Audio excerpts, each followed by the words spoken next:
అందరికీ నమస్కారం. ఈరోజు జ్యేష్ఠ మంగళవారం. ఈరోజు అదృష్టం ఉన్నవారు మాత్రమే ఈ కథను వింటారు. ఈ కథను విన్నమంత మాత్రాననే ఏలనాటి దోషాలు, పాపాలు మొత్తం ఖాళీ బూడిదైపోతాయి. మీ కష్టాలన్నీ ఈ రోజుతో పోతాయి. మరి ఈరోజు ఏ కథను వింటే మన ఇంట్లో అన్ని శుభాలే కలుగుతాయో ఈ వీడియోలో తెలుసుకుందాం. మనం నిత్యం దేవారాధనలో భాగంగా ఆలయాలను దర్శించటం జరుగుతుంది. అలా ఆలయాలు దర్శించిన సందర్భంలో దేవాలయానికి ఎదురుగా ఒక ధ్వజస్తంభం కనిపిస్తుంది.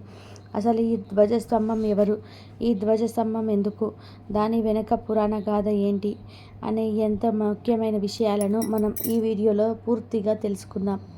మనం ఆలయానికి వెళ్ళినప్పుడు ధ్వజస్తంభం చుట్టూ ప్రదక్షిణలు చేసిన తర్వాత దైవ దర్శనం చేసుకోవటం ఆచారం. ధ్వజస్తంభం దగ్గర కొట్టే గంటను బలి అంటారు. ఒకప్పుడు అడవిలో దారి తప్పిన బాటసారులకు ఎత్తున కనిపించే ధ్వజస్తంభ దీపాలే వారికి దారి చూపించేవి. వీటిని ఆధారంగా ఏ గుడిలో పల్లెలో చేరుకొని అక్కడ తలదాచుకునేవారు. ఇప్పుడు ఆ అవసరం లేకపోయినా కార్తీక మాసంలో ప్రజలు ధ్వజస్తంభం మీద ఆకాశ దీపం వెలిగించి మహాదాత మయూరధ్వజుని గౌరవిస్తారు. మయూరధ్వజుడు ఎవరు, ధ్వజస్తంభానికి ఇతడికి సంబంధం ఏంటో తెలుసుకుందాం. ఈ ధ్వజస్తంభాలకు సంబంధించిన ఒక ప్రత్యేకమైన కథ మనకు పురాణాలలో ఉంది. ఇది జైమిని భారతాంతర కథ. ఈ కథను ఇప్పుడు మీరు వింటున్నారంటే మీరే ఎంతో అదృష్టవంతులు.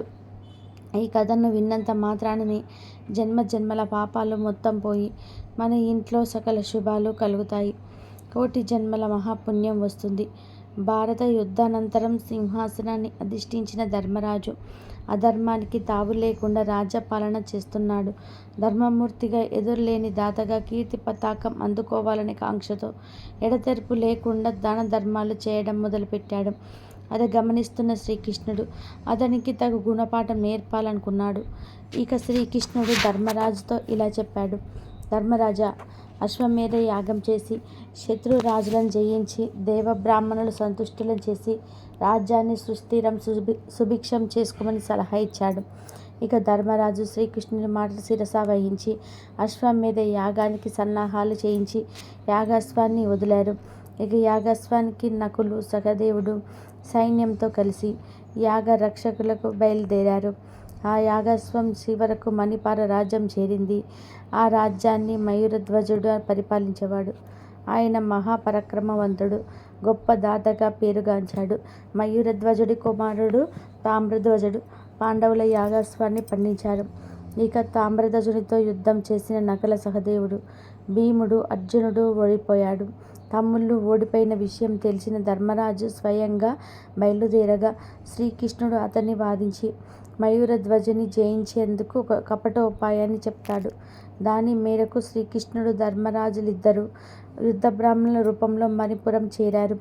వారిని చూసిన మయూరధ్వజుడు వారికి దానంగా ఇవ్వదలిచి ఏమి కావాలో కోరుకోమన్నాడు.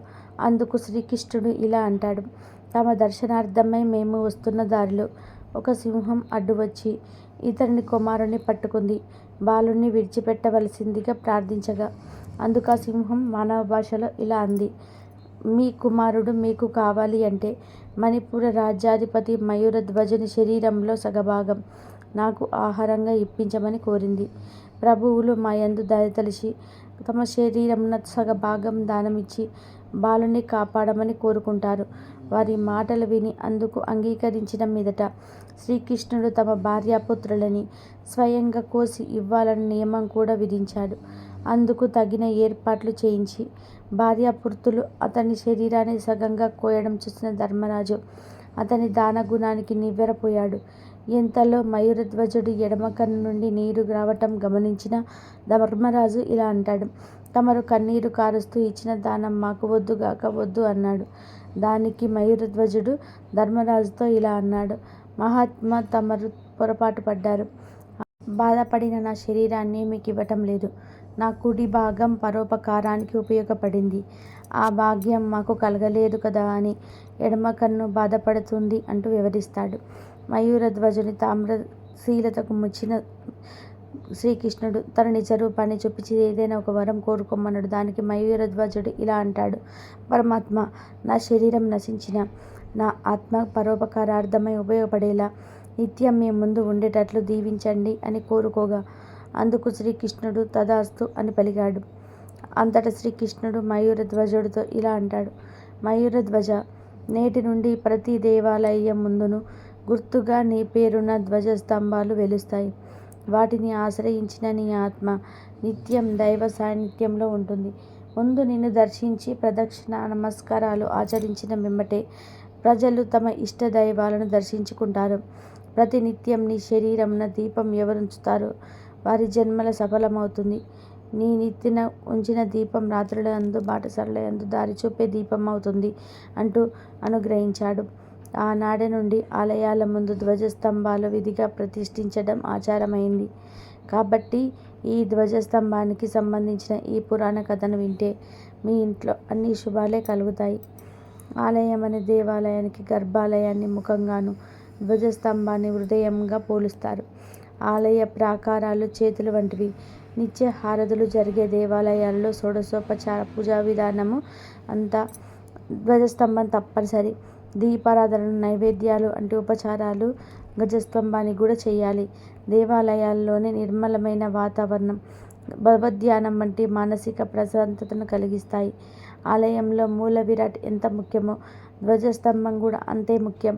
ధ్వజస్తంభం ఉంటేనే దేవాలయానికి ఆలయత్వం ఉంటుంది. లేకపోతే అవి మందిరాలు అవుతాయి. పూర్తయిన విగ్రహాన్ని కొంతకాలం ధాన్యంలో ఉంచుతారు. దానిని ధాన్యాద నివాసం అంటారు. అలా కొన్నాళ్ళు గడిచాక ఈసి నీళ్ళల్లో ముంచుతారు. దానిని జలానివాసము అంటారు. మూల విరాట్ దృష్టికోణానికి ఎదురుగా దేవాలయాల్లో ధ్వజస్తంభాన్ని ప్రతిష్ఠిస్తారు. బాగా చావ కలిగిన ఒక రకాల వృక్ష శాఖను మాత్రమే ధ్వజస్తంభానికి ఉపయోగిస్తారు. వీటిని ప్రతిష్ఠ చేసే ముందు ఈ దారవు చెక్కను కూడా నీళ్ళల్లో ధాన్యంలో ఉంచిన తర్వాతే ప్రతిష్ఠ చేస్తారు. ధ్వజస్తంభ ప్రతిష్ఠను కూడా విగ్రహ ప్రతిష్ఠతో సమానమే. మూల విరాట్కి ఎంత ప్రాధాన్యత ఇస్తారో ధ్వజస్తంభానికి కూడా అంతే ప్రాధాన్యత ఇస్తారు. మూల విరాట్ గర్భాలయంలో ఉంటే ధ్వజస్తంభం దేవాలయానికి ముందు భాగంలో పైట ఉంటుంది. ఆలయంలోకి ప్రవేశించగానే ముందుగా ధ్వజస్తంభాన్ని దర్శించకుండా మూల విరాట్ను చూడరాదు. ధ్వజస్తంభం లేని దేవాలయాలకి స్వాములు, సన్యాసులు దేవాలయ గుర్తింపు ఇవ్వరు. ధ్వజస్తంభానికి జీవధ్వజం అని మరో పేరు ఉంది. దీనిని దారుబేరము అంటారు. విగ్రహాల అనుష్ఠాన ఆచరణ వలన భగవంతుని చూపు ఈ ధ్వజస్తంభానికి తగులుతుంది. అందువల్ల ఈ ధ్వజస్తంభానికి పవిత్రతతో పాటు శక్తి కూడా లభిస్తుంది. ధ్వజస్తంభానికి కూడా బలిహరణాలు, అర్చనలు జరుగుతుంటాయి. ధ్వజస్తంభాన్ని కర్రతో కానీ, రాయితో కాటి, లోహంతో కాటి తయారు చేసి నిలబెడతారు. ఆలయం నిర్మించేటప్పుడు ధ్వజస్తంభాన్ని ప్రతిష్ఠిస్తారు. దీనిని ఒక పెద్ద వేడుకలా నిర్వహిస్తారు. ఆగమ సాంప్రదాయం ప్రకారం దేవుడు 5 రూపాల్లో ఉంటాడు. అందులో భాగంగానే దైవశక్తి అనేది మూల విరాట్లో, ఉత్సవమూర్తిలో, అర్చకునిలో, అలాగే ధ్వజస్తంభంలో ఉంటుంది.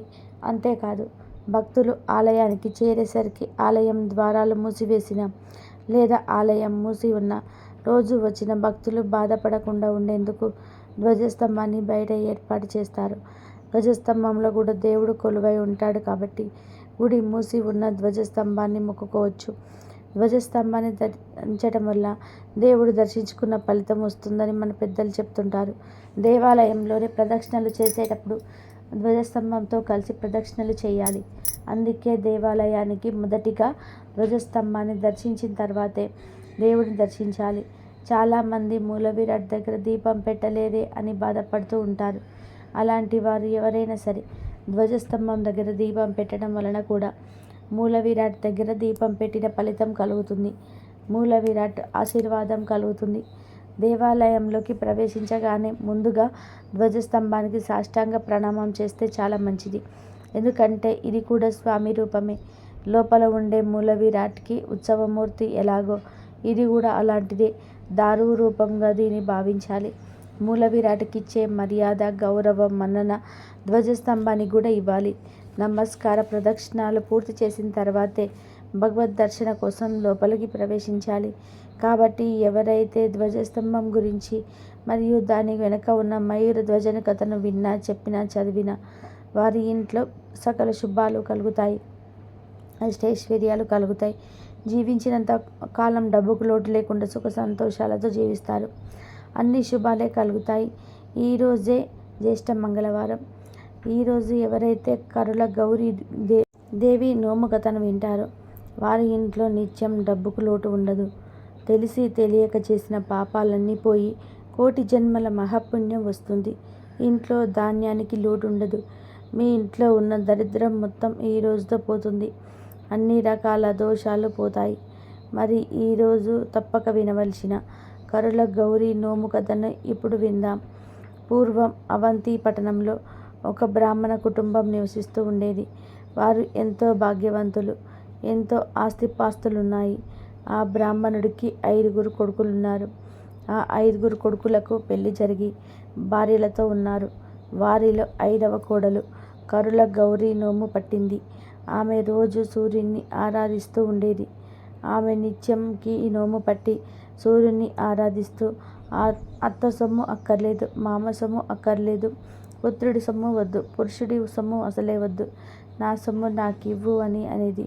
రోజు ఇలా అనడం ఉన్న అత్త మామలు, బావమర్దులు, తోటి కోడలకి, భర్తకు ఆమెకుపై విపరీతమైన కోపం వచ్చింది. ఇలా రోజు అని అందరినీ విసుగు పుట్టిస్తుంది. ఈమె రోజు ఏంటో అర్థం కావట్లే, ఈమెకు పిచ్చి పట్టింది అని ఈమెను ఎలాగైనా సరే వదిలించుకోవాలనుకున్నారు. ఇక ఒకరోజు ఆమె నిద్రపోతూ ఉండగా భర్త, అత్తమామలు, బావమర్దులు, తోటి కోడళ్ళు కలిసి ఒక కుట్ర చేశారు. అందరూ కలిసి ఆమెను నిద్రపోతూ ఉండగా మంచంతో సహా ఆమెను అడవిలో విడిచిపెట్టారు. ఇక పీడ విరగడైందని అందరూ ఎంతో సంతోషంగా ఉన్నారు. ఇక ఆమె ఉదయాన్నే నిద్రలేచేసరికి అడవిలో ఉండడం చూసి ముందు భయపడిన, ప్రక్కనే కొలను ఉంటే ఆ కొలంలో స్నానం చేసింది.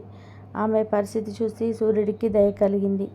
వెంటనే సూర్యుని దర్శనం చేసుకొని సూర్యదేవుడిని భక్తి శ్రద్ధలతో ప్రార్థించింది. అలా ప్రార్థించి 2 చేతులు దోసిట పట్టగా అందులో రత్నాలు పడ్డాయి. ఇక వాటితో పసుపు, కుంకుమ, కొంచెం ఉప్పు, మిరపకాయల బియ్యం కొని నోము నోచుకుంటూ ఒక ముసలివాని సహాయంతో ఆ సమీప గ్రామాన చిన్న ఇంట్లో ఉంటుంది. ఎప్పుడైతే ఈమెను అడవిలో వదిలిపెట్టారో అత్తవారింటికి దరిద్రం పట్టింది. ఉన్నదంతా పోయి అందరూ అడుక్కు తింటూ పల్లె తిరుగుతున్నారు. అలా తిరుగుతూ ఒక దగ్గర కోడలు సూర్య నమస్కారం చేస్తుండగా చూశారు. మన కోడలు కూడా ఇలానే సూర్య నమస్కారం చేసేది అని వారిలో వారు అనుకునేవారు.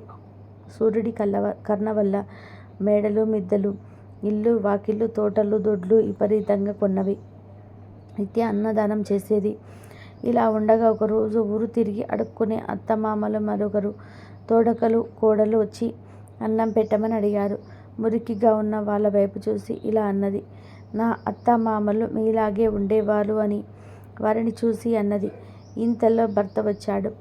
భార్యను గుర్తుపట్టి క్షమించమని అందరు వేడుకున్నారు. ఇక భర్తకు, అత్తమామకు ముగ్గురికి తలంటు పూసి కొత్త బట్టలు కట్టిపెట్టింది. వారితో కరుల కుండలో అన్నం వండి కంచంలో పెట్టి కరుల గౌరీ నోము నోచింది.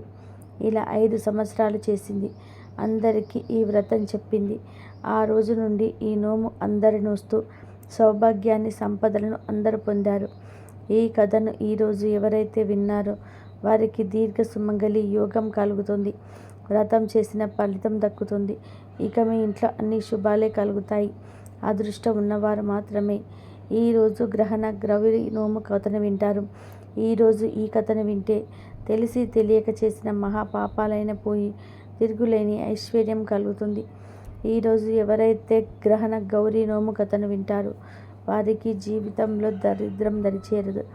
మీ ఇంట్లో అన్ని శుభాలే కలుగుతాయి. మరి ఈరోజు తప్పక వినవలసిన గ్రహణ గౌరీ నోము కథను ఇప్పుడు విందాం. పూర్వం అవంతిపురం అనే గ్రామంలో ఒక బ్రాహ్మణుడు నివసిస్తూ ఉండేవాడు. అతడికి 4 కొడుకులు, 1 కూతురు ఉన్నారు. వారికి గల ఆ కూతురు దురదృష్ట వల్ల పుట్టింది. ఆమె పుట్టింది మొదలు పగులు పిల్లగాను, రాత్రి పురుగులుగాను మారుతూ ఉండేది. ఇక ఆ పిల్ల తల్లి రాత్రులంతా కూడా పురుగులన్నిటిని పోగు చేసి కాపాడుతూ ఉంటుంది. తెల్లవారేసరికి ఆ పురుగులన్నీ చేరి పిల్లగా మారేవి. ఈ రహస్యాన్ని తల్లి ఎవరికి తెలియనివ్వకుండా జాగ్రత్త పడుతుండేది. ఈమెకు పుట్టింటి వారు ఉన్నారు. అయినా ఎక్కడ పుట్టింటికి పోతే కూతురు విషయం బయటపడుతుందో అని ఆమె పుట్టింటికి కూడా పోకుండా ఉండేది. ఇలా ఉండగా ఒకరోజు ఆమె అన్నగారు ఆమెను పుట్టింటికి తీసుకువెళ్ళడానికి వచ్చారు. కానీ ఆమె బిడ్డ పరిస్థితి బయటపడకుండా కాపాడాలని పుట్టింటికి వెళ్ళలేదు. ఇలా చాలా రోజుల వరకు పుట్టింటి గడప కూడా తొక్కకపోవడం వల్ల పుట్టింట్లో ఆమె అన్నలకు సందేహం వచ్చింది. ఇలా ఉండగా ఒకరోజు పెద్ద పండుగ రాగా ఆమె పెద్దన్న ఈమె ఇంటికి వచ్చి తప్పక రావాలని పట్టుబట్టాడు. రానని ఎంత చెప్పినా ఆమె పెద్దన్న వినకుండా పట్టుబట్టి పుట్టింటికి ఈ పండుగకు రావాల్సిందే, లేకపోతే మనం బంధుత్వం తెగిపోతుంది అనగా ఆమె చేసింది ఏమీ లేక నిర్ణయించుకుంది. ఇక ఆమె నలుగురు కోడళ్ళను పిలిచి తన కూతుర్ని నేను వచ్చే వరకు చక్కగా చూడాలని చెప్పి, కానీ పెద్ద కోడలు ముగ్గురు అందుకు అంగీకరించలేదు. ఇక చిన్న కోడలు దానికి ఒప్పుకుంది.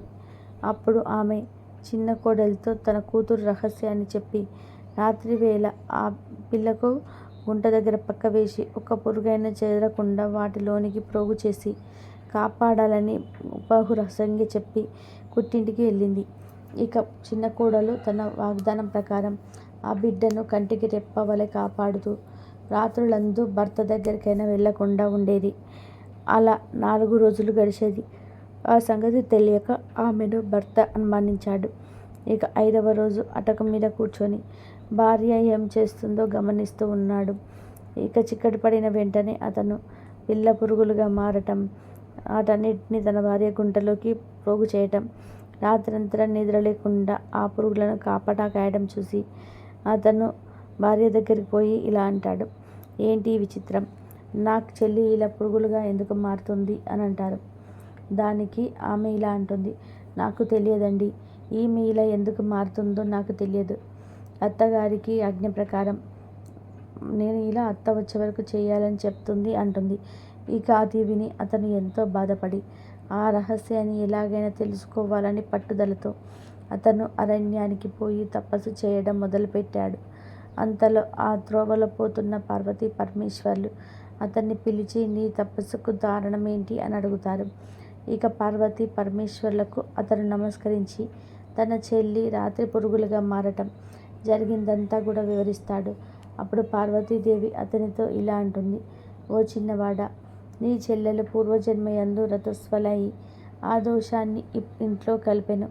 ఆ పాప ఫలితంగా ఆమె ఈ జన్మమున రాత్రివేళ పురుగులుగా మారుతుంది అని చెప్పింది. అది విని అతను ఇలా అంటాడు, తల్లి, నా చెల్లెలికి ఆ పీడ ఎలా పోతుంది తెలుపమని పాదములపై పడి బ్రతిమిలాడాడు.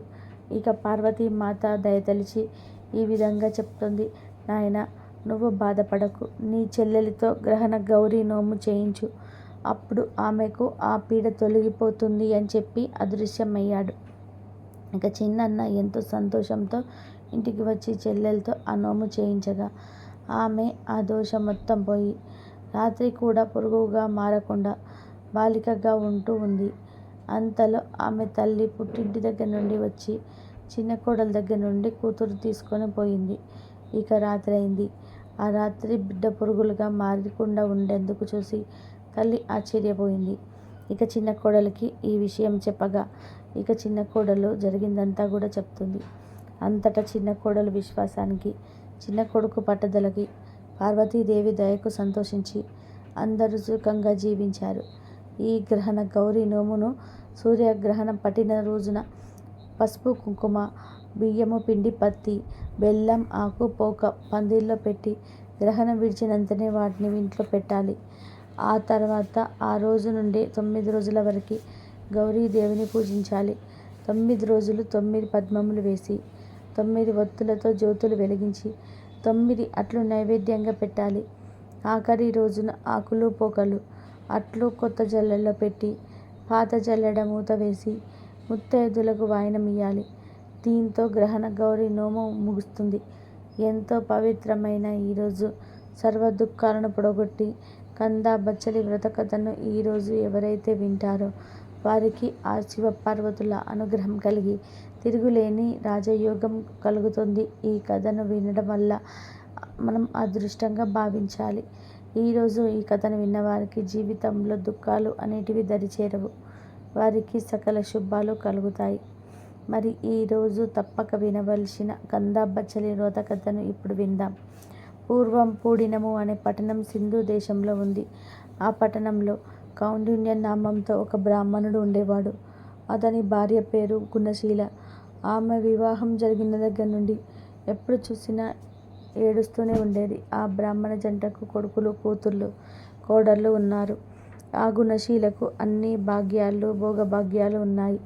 కానీ నిరంతరం ఆమె ఎందుకు ఏడుస్తుందో ఎవరికి అర్థమయ్యేది కాదు.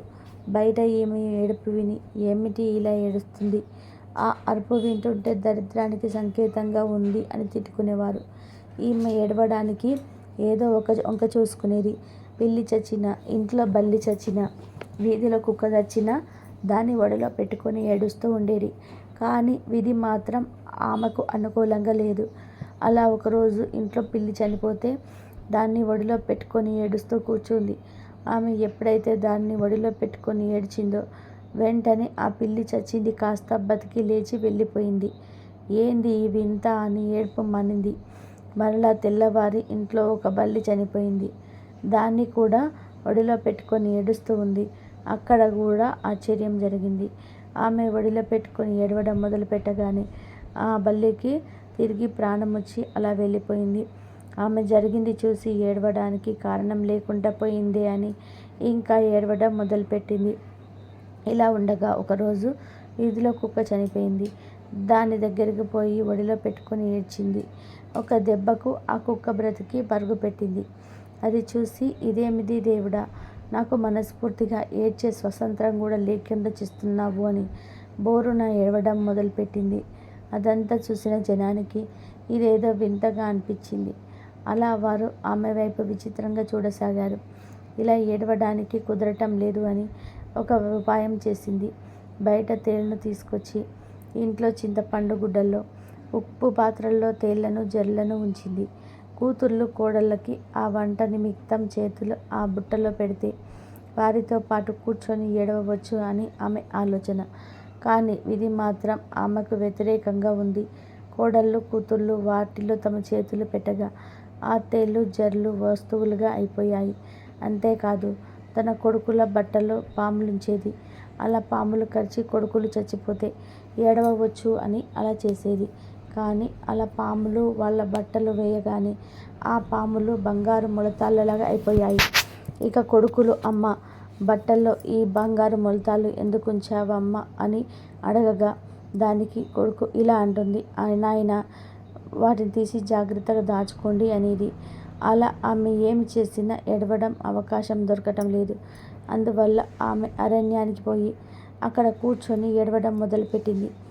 అలా ఏడుస్తున్న సమయంలో పార్వతీ పరమేశ్వర్లు ఆ మార్గం గుండా పోతూ ఆమెను చూసి ఆమెను ఇలా అన్నారు, నీవు ఎందుకు ఇలా ఏడుస్తున్నావు అని అడిగారు. దానికి ఆమె ఇలా అంటుంది, ఓ మహనీయ దంపతులారా, అష్టైశ్వర్యాలున్నాయి కానీ ఎప్పుడు ఏడవాలనే బుద్ధి పడుతుంది. అలా ఏడుస్తుంటే ఎంతో మంచిగా అనిపిస్తుంది. దానికి కారణం మీరే చెప్పాలని బ్రతిమలాడింది. అప్పుడు పార్వతీదేవి మొత్తం తెలుసుకొని ఇలా అంటుంది, ఓ గుణశీల, నీవు నీ పూర్వజన్మలో గంధాపచ్చలి నోము నోచావు. దానికి ఉద్యాపనం చేయగా మర్చిపోయావు. అందువల్ల ఈ జన్మలో ఈ గ్రహచారం పట్టింది. నీవు నోచిన ఈ నోము వల్ల మంచి సంతతి, సర్వభోగాలు కలిగాయి అని అనగానే గుణశీల పార్వతీదేవిని చూసి, అమ్మ, ఆ నోము ఉద్యాపన ఎలా చేయాలో చెప్పమని ఆదేశించింది. ఇక పార్వతీదేవి ఇలా చెప్తుంది, అయితే విను. వెండితో కందదుంప చేయించు, బంగారంతో బచ్చలి తీగ చేయించు, మంచి కంద షేరు, బచ్చలి అర్ధషేరు, 5 మానికల బియ్యం, పసుపు కుంకుమలతో 2 భరణెలు, నల్ల పూసలు, చీర, రవిక గుడ్డలు, మెట్టెలు, మంగళసూత్రాలతో ముత్తైదువులకు దక్షిణ తాంబూలాలతో వాయనాలు సమర్పించుకొని పార్వతీదేవికి చెప్పింది. అంతటా గుణశీల ఇలా అంటుంది, అయితే తల్లి, నేను వచ్చేంతవరకు ఇక్కడికే ఉండమని ప్రార్థించి, ఎటు అన్నీ ఉన్నాయి గనక పరుగు పరుగున ఇంటికి పోయి అన్ని వస్తువులు తీసుకొని వచ్చి శ్రీ పార్వతి అమ్మవారికి సమర్పించి ఉద్యాపనం చేసింది. ఇక పార్వతి అమ్మవారు నిండు హృదయంతో ఆమెకు ఆశీస్సులు అందించారు. అంతలో అమ్మవారు అంతర్ధానమయ్యారు. ఇక ఇంటికి వచ్చి గుణశీల అంతా చెప్పేసరికి ఊరంతా ఆశ్చర్యపోయారు. 4 జాతుల వారు భేదం లేకుండా ఈ వ్రతాన్ని ఆచరిస్తే సమస్త దుఃఖాలు పోతాయని ఆమె చెప్పింది. అలా అందరూ ఈ కందాబచ్చలి వ్రతం ఆచరించి సర్వ దుఃఖాలు పోగొట్టుకున్నారు. ఈ కథను ఎవరైతే విన్నారో వారు అదృష్టవంతులే. ఈ వ్రత కథ విన్నవారికి ఈ నొమ్ము ఫలం దక్కుతుంది, సకల శుభాలు కలుగుతాయి. ఒకనాడు బ్రాహ్మణ దంపతులు గ్రామాంతరానికి పోతూ అరణ్య మార్గం గుండా పోతూ ఒక చెట్టు కింద విశ్రమించారు. కొంతసేపైన తర్వాత బ్రాహ్మణులు లేచి మంచినీటి కోసం వెళ్ళారు. ఇంతలో గాలికి చెట్టుపై ఎంతకాలంలో ఉన్నదో ఒక బాణం గాలికి కింద పడి భార్యపై పడి కూర్చుకుంది. దాంతో అతని ప్రాణాలు వదిలింది. ఇంతలో భర్త వస్తూ ఉండగా ఒక కిరాతుడు కనబడ్డాడు. భార్య దగ్గర నుండి చూడగా బాణం ఉచ్చపడి చనిపోవడం చూసి ఆ కిరాతుడు తన భార్యను చంపాడని నిర్ధారణ చేసుకొని అతని రాజు దగ్గరికి తీసుకొని వెళ్ళి రాజుతో ఇలా అన్నాడు: రాజా, నా భార్య చెట్టు కింద నిద్రపోతూ ఉంది. ఈ కిరాతుడు నా భార్యను బాణం వేసి చంపాడు అని చెప్పాడు. దానికి కిరాతుడు నేను చంపలేదు అని ఏడ్చాడు. కిరాతుడు మరలా 7 సార్లు నేను చంపలేదని మొరపెట్టుకున్నాడు. అప్పుడు రాజుకు ఏమీ తోచక శివాలయానికి పోయి శివుని ప్రార్థించి చెప్పుకున్నాడు. శివుడు ఏమని చెప్పాడు అంటే, చూడు రాజా, నీవు బ్రాహ్మణుడు మారువేషం వేసుకుని ఈ నగరంలో వైశ్యుని కుమార్తె పెళ్లికి వెళ్ళి ఆ పెళ్లిని చూస్తూ వెళ్తుంటే మీకే తెలుస్తుంది అన్నాడు. అప్పుడు రాజు మరియు బ్రాహ్మణుడు మారువేషం వేసుకొని వైశ్యుని కుమార్తె పెళ్లికి వెళ్ళి అక్కడ కూర్చొని చూస్తూ ఉన్నారు. అప్పుడు ఆకాశ మార్గంలో యమదూతలు సంభాషణ వినబడింది. వాళ్ళు ఇలా అనుకుంటూ ఉన్నారు. యమదూతల్లో ఒకడు ఇలా అన్నాడు: ఈ వైశ్యుని కుమార్తె ప్రాణం ఎలా తీసుకుపోవాలి అని అడిగాడు. దానికి రెండవవాడు ఇలా సమాధానం చెప్పాడు: బ్రాహ్మణుని భార్యపై చెట్టుపైనున్న బాణం బలేటట్టు చేసి ప్రాణం తీసుకొని పోయేటట్లు ఏదో ఒక ఉపాయం తీసుకొని వెళ్ళవచ్చులే అన్నాడు. ఈ మాటలు విన్న వెంటనే కిరాతుడు నిర్దోషి అని రాజు బ్రాహ్మణుడు నిశ్చయించుకొని కూతుర్ని ఉండగా పెళ్లి జరుగుతున్న సమయంలో మేళపు జనులకు ఒడిలో కోడదూడ బెదిరి వచ్చి పెళ్లి కూతురిపై పడి పెళ్లి కూతురు చనిపోయింది. అప్పుడు అక్కడ జరిగిన సంఘటనకు అక్కడ ఉన్న వాళ్ళందరూ ఎంతో ఏడ్చారు. ఇక రాజు బ్రాహ్మణుడు రాజ్యసభకు వెళ్ళారు. కిరాతుడిని విడిపించారు. ఇక బ్రాహ్మణుడు కర్మ రహస్యం దేవుడికే తెలియనని దృఢపరుచుకుని స్వగృహానికి వెళ్ళాడు. కాబట్టి ఈరోజు ఈ పవిత్ర కథను విన్నా, చెప్పినా, చదివినా జన్మల పాపాలు పోయి కోటి జన్మల మహాపుణ్యం వస్తుంది. ఈరోజు ఈ పవిత్ర కథను విన్నా, చెప్పినా, చదివినా జన్మల పాపాలు పోతాయి, ఐశ్వర్యం సిద్ధిస్తుంది, సకల శుభాలు కలుగుతాయి. పూర్వం గండకీ నది తీరానున్న సిరిపురం రాజ్యాన్ని వీరసేన మహారాజు జనరంజకంగా పరిపాలిస్తూ ఉండేవాడు. ప్రజలు పాడి పంటలతో సుఖ సంతోషాలతో జీవిస్తుండేవారు. వీరసేన మహారాజుకు వేట అంటే మిక్కిలి మక్కువ. గండకీ నది తీరాన్ని ఆనుకొని ఉన్న అడవుల్లోకి వేటకి బయలుదేరాడు. చాలాసేపు క్రూర జంతువులను వేటాడిన రాజు నెట్టించిన ఉత్సాహంతోనే బాగా దట్టమైన అడవిలోకి వెళ్ళిపోయి దారి తప్పాడు. వెనక ఉన్న సైన్యాలు రాజును అందుకోలేక వెనుకపడ్డారు. 2 రోజులు గడిచాయి. రాజు జాడ కోసం సైన్యాలు 4 భాగాలుగా విడిపోయి 4 దిక్కులా గాలించి అతి కష్టం మీద 3వ రోజున రాజు జాడ కనుక్కొని అందరూ ఒకచోట చేరుకున్నారు. గుర్రం మీద 3 రోజులు ఒంటరిగా ప్రయాణించిన రాజు బాగా అలసిపోయి నిస్సత్తుగా ఉండిపోయారు. వెంట తెచ్చుకున్న ఆహార పదార్థాల నీళ్లు ఖర్చయిపోవడంతో సైనికులు కూడా అలసిపోయి ఆకలితో ఉన్నాడు. చాలాసేపు గాలింపు తర్వాత వాళ్ళకి ఒక చిన్న పంట పొలం కనిపించింది. చెరుకు, మొక్కజొన్న పంటలు ఏపుగా పెరిగి ఉన్నాయి. దాంతోపాటు మామిడి, పనస, సీతాఫలాలు కాసి ఉన్నాయి. మధ్యలో తీయటి నీటితో కూడిన ఊటబావి ఉంది. ఇక సైనికులంతా కూడా ఆ పొలంపై పడి విచ్చలవిడిగా ఎవరికి కావలసిన వారు తీసుకొని కడుపు నిండా తిని చల్లటి మధురమైన బావి నీరు తాగి మహారాజుకి కావలసిన పొలాలు చల్లటి నీళ్లు ఇచ్చి రాజును సేద తీర్చారు. కాసేపటి తేరుకున్న మహారాజు తిరిగి సైన్యంతో సహా రాజ్యం చేరుకున్నాడు. కానీ చిత్రంగా మరుసటి రోజు నుండి రాజుకి తీవ్ర అశాంతి, అనారోగ్యం మొదలయ్యాయి. రోజు రోజుకి క్షీణిస్తూ మంచం పడ్డాడు. రాజవైద్యులు ఎన్ని చికిత్సలు చేసినా రాజుకి ఆరోగ్యం చేకూరలేదు. మాసం రోజులు గడిచినా తన రోగం తగ్గకపోయేసరికి రాజు తన గురువు తపోధనుడైన సదానంద మహర్షిని పిలిచి తమ సమస్యను వివరించాడు. ఆ మహర్షి తపోబలం వలన తన దివ్య దృష్టితో పలికించి సమస్య అవగతం చేసుకొని ఇలా చెప్పాడు. రాజన్నవాడు ప్రజల్ని క్రూర మృగాల్ని రక్షించాలి. అది కూడా ప్రజలు క్రూర జంతువుల వల్ల తమ ప్రాణభయం ఉందని ఫిర్యాదు చేసినప్పుడు మాత్రమే చేయాలి. కానీ నీవు మృగయ వినోదం కోసం అకాలంగా జంతువుల్ని వేటాడి మూగ జంతువుల్ని హింసించావు. పైగా నీ సైనికులు ఓ పైరు పంటల పొలంలో చొరబడి ఆ పేద రైతు పంటను దోచుకుని తిన్నారు. అందులో కూడా నీ సైనికులు అతని అనుమతి తీసుకోలేదు. అందులో నీకు కూడా భాగముంది. ఆ పాపం కలిపురుషుడిగా మారి నిన్ను వెంటాడుతుంది అని చెప్పారు. ఇది విన్న రాజు ఎంతో ఆశ్చర్యపోయి ఇలా అన్నాడు. మహాత్మా, మన్నించండి. నేను ఈ దేశపు రాజుని. నా రాజ్యంలో ఉన్న సకల ప్రజల మీద, వాళ్ళ ఆస్తులు, ధనధాన్యాలు, పంట పొలాలు, తోటలు, వ్యాపారాలు అన్నిటిపైన నాకు సర్వాధికారాలు ఉన్నాయి. నాకు పాపం ఎలా అంటుతుంది అని అడిగాడు. దానికి సదానంద మహర్షి చిరునవ్వు నవ్వి ఇలా అన్నాడు. రాజా, నువ్వు చెప్పింది నిజమే. స్వయంగా నువ్వు ఆ రైతు తోటలోకి వెళ్ళి నీకు కావాల్సింది తిని నీ సైనికులకు పంచినా నీకు దోషం అంటదు. లేదా నీ ఆజ్ఞపైన నీ సైనికులు ఆ తోటపై నుంచి పళ్ళు, నీరు తెచ్చి ఇచ్చేసిన ఆ దోషం నీకు అంటదు. ధర్మదేవతని ఎక్కడైనా సరిగ్గా అర్థం చేసుకోవాలి. పై రెండు జరిగి ఉంటే మీకు దోషం అంటేది కాదు. కానీ నీ సైనికుల అనాలోచిత చర్య వలన తాత్కాలికంగా నీకు ఉపశమనం కలిగించాయే కానీ ఆ దోష ఫలితాలు నువ్వు అనుభవించి తీరాల్సిందే అని చెప్పాడు. ఇక రాజు సుదీర్ఘంగా ఆలోచించి దీనికి పరిహారం, ప్రాయశ్చిత్తం చెప్పమని అడిగారు. ఇక మహర్షి సూచన మేర రాజు అప్పటికప్పుడు ఆ పంట పొలం రైతుకు విడిపించారు. ఆ రైతు పేద యువకుడైన ముకుందుడు.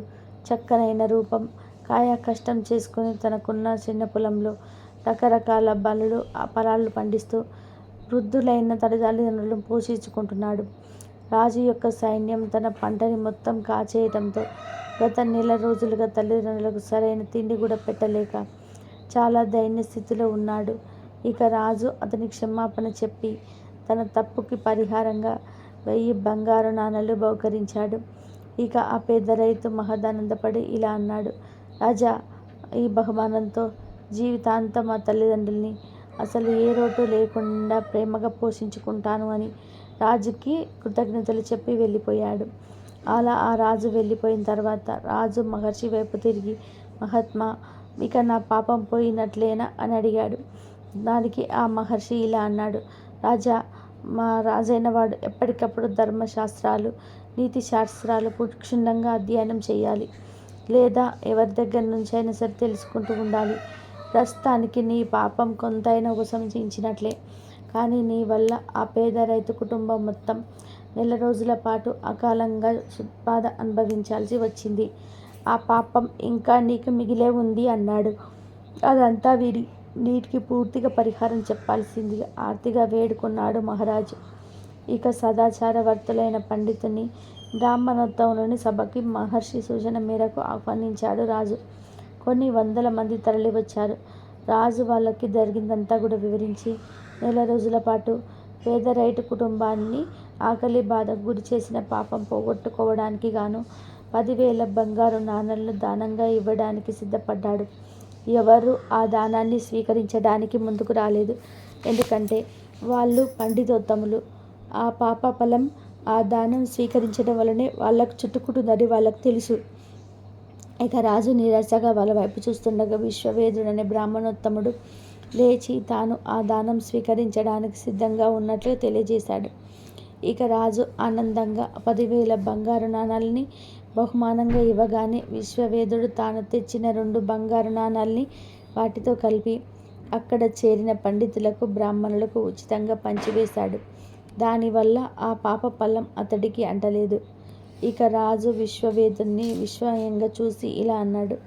మహానుభావ, తమ పరిస్థితి మెరుగుపడాలని పెద్ద మొత్తంలో దానంగా ఇచ్చాను. ఇప్పుడు తమకి నేను ఇచ్చిందేముంది? ఇప్పుడు ఇదంతా మీరు దాన ధర్మాలు చేసి మీరు పాపం పొడగొట్టుకున్నారు. ఇప్పుడు తమకెలా సహాయపడగలను అని అడిగాడు. దానికి విశ్వవేదుడు బదులిస్తూ ఇలా అన్నాడు. రాజా, గండకీ నది తీరాన మీరు సంధ్యావేళలో సంధ్యావందన పాటిస్తూ గ్రామస్తుల ఇళ్లలో పూజాది శుభకార్యాలలో పౌరోహిత్యం చేసుకుంటూ ఉంటాను. వచ్చిన దాంట్లో నేను నా భార్య ఆనందంగా జీవిస్తున్నాం. తమరు పవిత్ర గండకీ నది తీరంలో ఓ అపురూప శివాలయం నాకు నిర్మించి ఇస్తే శేష జీవితం ఆ శివారాధనలో గడిపేస్తాను. దాంతో మనిద్దరి జీవితాలు ఆ పరమేశ్వర అనుగ్రహం వలన పరిపూర్ణమవుతాయి. మరకుండా సకల దోషాలు తొలగిపోతాయి అని చెప్పాడు. దానికి రాజు ఆనందంగా ఒప్పుకొని ఆ బ్రాహ్మణుడికి శివాలయం కట్టించి ధర్మదేవత అనుగ్రహం పొంది ధన్యుడయ్యాడు. అధికార బలంతో ఇతరుల మనసులు నొప్పించరాదు. అలా నొప్పిస్తే మనశ్శాంతి కరువవుతుందని ఈ కథ నీది. ఈ కథను ఈరోజు ఎవరైతే విన్నారో వారు ఎంతో అదృష్టవంతులు. వారి యొక్క సకల దోషాలు, దరిద్రం మొత్తం కూడా ఈ రోజుతో పోతాయి. మీ ఇంట్లో సకల శుభాలు కలుగుతాయి. ఈరోజు అదృష్టం ఉన్నవారు మాత్రమే ఈ కథను వింటారు. విక్రమార్కుడు ప్రజల్ని సుఖంగా ఉండేలాగా పరిపాలన చేస్తున్నాడు. ఒకనాడు ఒక సన్యాసి అతని వద్దకు వచ్చాడు. రాజు ఆ సన్యాసితో గౌరవించాడు. మహారాజు వినయ విధేయతలకి, భక్తి ప్రవర్తులకి ఆ సన్యాసి ఎంతో సంతోషించి ఆశీర్వదిస్తూ ఒక పండును ప్రసాదించాడు. అయితే ఆ పండుని ఏం చేయాలో మాత్రం చెప్పలేదు. ప్రతిరోజు ఆ సన్యాసి రావటం, విక్రమార్కుని ఆ పండుని దాచమని పక్కనే ఉన్న కోశాధికారికి ఇవ్వటం ఇలా జరుగుతూ వస్తుంది. ఒకరోజు సన్యాసి వరం ఇచ్చేసరికి విక్రమార్కుని సమీపంలో ఒక కోతి ఉంది. అదేమో ఆశగా ఆ పండు వైపే చూస్తుంది. అది గమనించిన రాజపురోహితుడు కోతికి అందించాడు. కోతి ఆ పండును తినాలని దానిని కరవగా పండులో నుంచి కొన్ని రత్నాలు జలజలమని రాలాయి. అది చూసి విక్రమార్కుడు చాలా ఆశ్చర్యపోయి అంతవరకు జాచి ఉంచమన్న పండ్లన్నిటిని కూడా తెప్పించి పగలగొట్టించి చూడగా వాటన్నిటి యందు కూడా అతి విలువైన రత్నాలు ఉన్నాయి.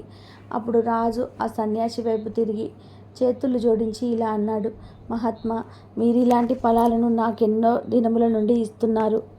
ఒక్కొక్క ఫలంలోని రత్నాల విలువ అపారము. నా నుండి మీరేం ఆశిస్తున్నారు? నేను మీకు చేయవలసిన సేవ ఏమి అని వినయంగా ప్రశ్నించాడు. అప్పుడు ఆ సన్యాసి ఇలా అన్నాడు. రాజా, మేము తపస్సుకు సంబంధించిన ఒక మహాకార్యదీక్షను చేయడానికి నిర్ణయించుకున్నాను. అది సక్రమంగా నెరవేరాలి అంటే నాకు నీ వంటి సాహసము, ఔదార్యము, పరాక్రమము కలవాడని అవసరంతో ఉంది. నీ నుండి ఆ సహాయం కోరుకున్నటకే ఇలా చేశాను అన్నాడు. నేను చేయవలసిన పని ఏమిటి అని అడిగాడు విక్రమాదిత్యుడు. దానికి ఆ సన్యాసి ఇలా చెప్పాడు. రాబోవు బహుళ పక్షం నాటి అమావాస్య రాత్రి నేను తపస్సు చేసే చోటుకు ఆయుధములు మాత్రమే కలిగి ఉండి ఒంటరిగా రావాలి. అలా అనగానే వచ్చి ఏం చేయాలి అని విక్రమార్కుడు అడిగాడు. దానికి ఆ సన్యాసి ఇలా చెప్పాడు. అక్కడికి కొన్ని ఆమెడల దూరంలో ఒక పెద్ద మర్రి చెట్టు ఉంటుంది. ఆ మర్రి చెట్టు కొమ్మకి ఒక శవం వేలాడుతూ ఉంటుంది. ఆ శవ శరీరాన్ని నేను తపస్సు చేసే చోటకి తేవాలి అని సన్యాసి అన్నాడు. దానికి అలాగేనని అంగీకరించాడు విక్రమాదిత్యుడు. మళ్ళీ విక్రమార్కుడు ఇలా అన్నాడు. మరి నేను రావాల్సిన ప్రదర్శనం అడిగాడు. దానికి ఆ సన్యాసి ఇలా చెప్పాడు. నేను తపస్సు చేసే స్థలం చేరుకునేందుకు గుర్తులు చెప్తాను, జాగ్రత్తగా విని గుర్తుంచుకో అన్నాడు. ఆ ప్రదేశం చేరడానికి మార్గులు గుర్తులు చెప్పి వెళ్ళిపోయాడు సన్యాసి. ఇక బహుళపక్షం అమావాస్య రానే వచ్చింది. ఆ రాత్రి విక్రమార్కుడు కత్తి పట్టుకొని ఒంటరిగా బయలుదేరి సన్యాసి తపస్సు చేసుకునే స్థలం చేరుకున్నాడు. సన్యాసితో విక్రమార్కుడు ఇలా అన్నాడు. ఆ మర్రి చెట్టు ఎక్కడుందో, నేనేం చేయాలో చెప్పండి అని అడిగాడు. విక్రమార్కుని చూస్తూ చాలా ఆనందం పొందిన ఆ సన్యాసి ఇలా చెప్పాడు. ఇక్కడికి దక్షిణ దిక్కుగా నేను చెప్పిన మర్రి చెట్టు ఉంది.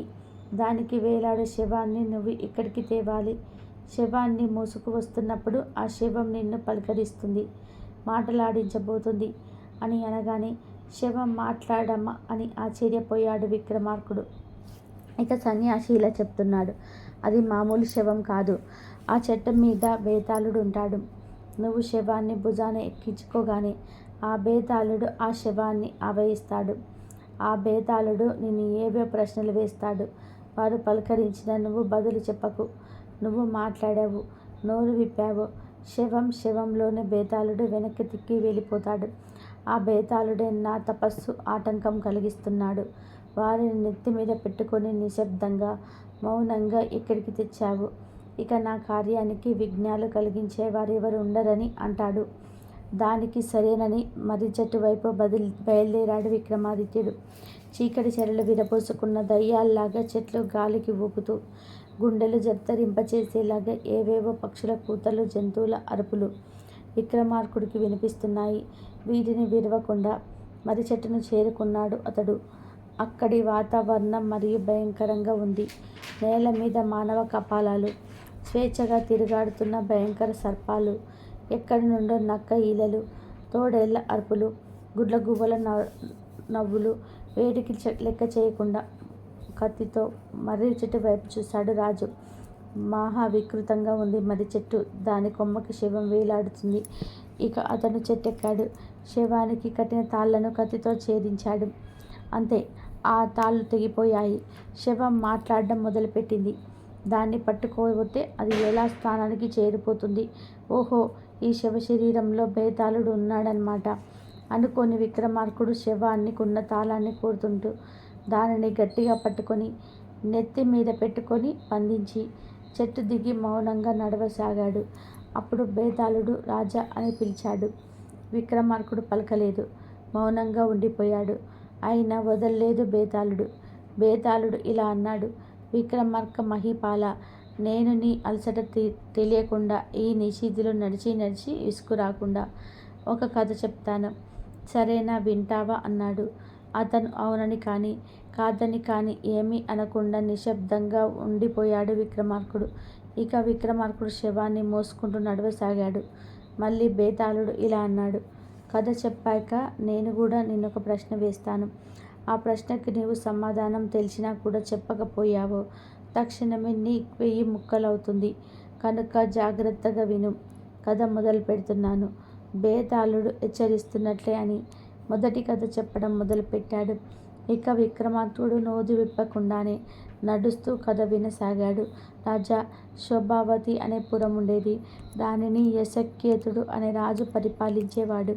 అతను దేశ బ్రాహ్మణ శక్తి కలవాడు. అంతేకాకుండా గొప్ప రాజకీయ వేత్త కూడా. తన వేగుల అంటే రహస్యంగా ఇతర దేశంలో తెలుసుకునేవాడు. వారి ద్వారా ఇతర దేశాల రహస్యాలను సేకరించేవాడు. పనికొచ్చే సమాచారం తెచ్చిన వేగులకు చక్కని బహుమానాలను, విరివిగా జీతాలను ఇచ్చేవాడు. మాకెప్పుడు ఈ రాజే కావాలని ప్రజలు కోరుకునే రీతిలో అత చక్కగా ధర్మంగా రాజ్యపాలన చేస్తుండేవాడు. ప్రజలు ఎంతో సంతోషంగా ఉండేవారు. ఆ నగరానికి బయట ఒక కాళికాలయం ఉండేది. ప్రతి సంవత్సరం ఆ దేవికి తప్పకుండా జాతర చేసేవాడు. ఆ ఆలయానికి ఎదురుగా ఒక కోనేరు ఉంది. జాతరని చూడ్డానికి వచ్చిన స్త్రీలు ఆ కోనేరులో స్నానం చేసి శుచిగా దేవిని ఆరాధించేవారు. ఒక ఏడు ఉత్సవం నాడు కొందరు ఆడవాళ్ళు కొలనులో స్నానం చేస్తున్నారు. మరో దేశం నుండి ఎక్కడికి వెళ్తూ తోవలో ఉన్న ఈ చోటుకి అనుకూలంగా వచ్చిన ధవలుడు అనే రజకుడు కోనేటిలో స్నానం ఆడుతున్న ఒక స్త్రీని చూశాడు. అతడికి ఆ సౌందర్యవతి మీద విపరీతమైన మోహం కలిగింది. ఈమెనకు భార్య అయినచో కొంతకాలం కాపురం చేశాక నా శిరమును నీకు బలి ఇచ్చుకుంటాను అని ఆలయంలోకి కాలికి మొక్కుకొని దేవికి పూజలు చేసి ఆమెను వెంటాడి ఆమె ఇంటి గుర్తులు చూసుకొని తానే పని మీద బయలుదేరాడు. అది మర్చిపోయాడు. తన దేశానికి తిరిగి వచ్చి ఆ యువతి అందు ప్రేమతో రోజు రోజుకి కృషించిపోసాగాడు. అతడి తల్లిదండ్రులు కొడుకు పరిస్థితి చూసి అయోమయంలో పడిపోయారు. ధవలుడు మంచం పట్టేశాడు. ఇక తల్లిదండ్రులు ఆరాటము భయము ఆపుకోలేక కొడుకుతో మాట్లాడారు. సంగతి ఏమిటి అని అడిగారు. అతను కూడా ఏది దాచుకోకుండా జరిగిందంతా చెప్పాడు. అతను ఇచ్చిన గుర్తులను బట్టి శోభావతి కులానికొచ్చి కనుకోగా ఆమెది కూడా వారి కులమేనని తెలిసింది. అందుకు వాళ్ళెంతో సంతోషించి ఆమె పెద్దలను కలుసుకొని నా కొడుకు మీ అమ్మాయి యందు లగ్నం చేసుకున్నాడు. ఆమె అతనికి ఎంతో ఇష్టం. నా బిడ్డకు మీ పుత్రికనిస్తారా అని అడిగారు. తప్పకుండా మాకు అంగీకారమే అని చెప్పారు అమ్మాయి తల్లిదండ్రులు. ఇక కొద్ది రోజుల్లోనే ధవళుడికి ఆమెకు వివాహం జరిగిపోయినది. తర్వాత ధవళుడు తన భార్యతో స్వగృహానికి వచ్చి సుఖంగా ఉండసాగారు. కొంతకాలం గడిచింది. అప్పుడు ధవుడు బామ్మర్ది వచ్చాడు. అతడికి సోదరి అంటే ఎంతో ప్రేమ. బావా, నిన్ను మా సోదరిని మా తల్లిదండ్రులు ఇంటికి తీసుకురమ్మన్నారు. నీ తల్లిదండ్రుల అనుమతి పొందాను. ఇక నీదే ఆలస్యమన్నాడు. ధవళుడు అభ్యంతరం చెప్పలేదు.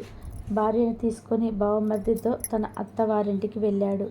వారు ముగ్గురు ప్రయాణం చేసి శోభావతి నగరం పొలిమేరలో చేరారు. అలసి ఉన్న వారి కాళికాలయం కోనేరు చూసేసరికి ధవళుడికి గతం గుర్తుకొచ్చింది. దేవికి తాను మొక్కిన మొక్కుకు మనసులోనే మెదిలింది. అంటే భార్యతో గాని బామ్మర్దికి కానీ చెప్పకుండానే దేవాలయంలోకి వెళ్ళి తన శిరస్సును కాళీకి బలి ఇచ్చాడు. బావ ఏమన్నాడో తెలియక వెనక్కి వస్తానని బయలుదేరాడు బామ్మర్ది. ఆ ప్రాంతమంతా కూడా తిరిగి అతను చివరికి ఆలయంలోకి వచ్చాడు. తల తెగి పడి ఉన్న బావను చూశాడు. అతడికి ఏమీ తోచలేదు. తాను కూడా తల మరుక్కొని బావగారి పక్కనే పడిపోయాడు. తన సోదరుడు బావమని వెతకడానికి వెళ్ళినవాడు కూడా ఎంతకీ రాకపోవడంతో వారిద్దరిని వెతకడానికి ఆమె బయలుదేరింది. వెతికి చివరికి ఆమె కాళికాలయం చేరింది. అక్కడ తన భర్తది, సోదరుడిది తలలు, వాటి పక్కనే ఉన్న మొండాలు కనిపించాయి. ఆమెకు భయం వేసింది. విపరీతమైన దుఃఖము, వైరాగ్యం కూడా కలిగాయి. ఆ బీభత్స దృశ్యాన్ని చూసేసరికి ఆమె ఏడుపు ఆపుకోలేకపోయింది. భర్త సోదరులు లేని జీవితం నాకెందుకు అంటూ కాళికాదేవి విగ్రహం ముందే ఉరివేసుకొని చనిపోబోయింది. అప్పుడు కాళికాదేవి ప్రత్యక్షమై, ఓ యువతి, నీ పతి భక్తికి సోదర ప్రేమకి ఎంతో సంతోషం కలిగింది. నీలాంటి ఉత్తమ స్త్రీలు అకాల మరణం చెందకూడదు. ఎందుకు చనిపోతావు? నీ ఆప్తుల శిరస్సును రెండింటినీ, మొండెము తలలేని శరీర భాగంను కలుపుము. వారు తక్షణమే బతుకుతారు అంది. ఆమె వైపు దయగా చూస్తూనే అదృశ్యమైంది. అనూహ్యము, అత్యంత ఆనందదాయకమైన దేవి వరానికి ఆశ్చర్యపోతూ తన భర్త సోదరుడు మళ్ళీ బతికించబోతున్నాడనే సంతోషంతోనూ ఆమె ఒక సంతోషంతో పొరపాటు చేసింది. ఆమె భర్త శిరస్సును సోదరుని మొండానికి, సోదరుని శిరస్సు మొండానికి ఆమె అమితమైన ఆనందంతో కూడా సహజమే కదా. ఆమె ఇద్దరు ప్రాణాలతో లేచి కూర్చున్నారు. ఆమె వారిద్దరిని చూసింది. తన పొరపాటు తెలిసి వచ్చింది. తాను చేసిన తెలివి తక్కువ పనికి విచారిస్తూ ఏడవసాగింది. వీరిద్దరిలో ఎవరు తన భర్త, సోదరుడెవరు తేల్చుకోలేక తెల్లముఖం వేసి ఉండిపోయింది. ఆమెకేమీ తోచటం లేదు. కాబట్టి ఓ విక్రమార్క మహారాజా, వారిద్దరిలోనూ ఆమె భర్త ఎవరు? ఆమెకు సోదరుడు కాదగినవాడెవరు? సకారణంగా సమాధానం చెప్పాడు బేతాళుడు. సమాధానం తెలిసిన విక్రమార్కుడు సమస్యను పరిష్కరించకుండా ఉండలేకపోయాడు. ఇక విక్రమార్కుడు నోరు విప్పి, సర్వేంద్రియానం నయనం ప్రధానమని, సర్వేంద్రియానం శిరస్సు ప్రధానమని పెద్దలు చెప్పిన న్యాయం, ధర్మం. నయనము, బుద్ధి ఉండేటివి శిరస్సులోనే గనక మంచి గుర్తింపు అతని శిరభాగం బట్టే జరగడం సముచితం. కనుక పతి శిరస్సు కలవాడు ఆమె భర్త, రెండవ మగవాడు ఆమెకు సోదరుడు అని చెప్పాడు విక్రమాదిత్యుడు. ఇక బేతాళుడు విక్రమార్కుడు చెప్పిన పరిష్కారానికి మెచ్చుకున్నాడు. కానీ విక్రమాదిత్యుడికి మౌనం భంగమైంది కనుక రాజు తలపై నుండి శవము దాని అందలి బేతాళుడు మళ్ళీ వెళ్ళి చెట్టుకు వేలాడసాగాడు.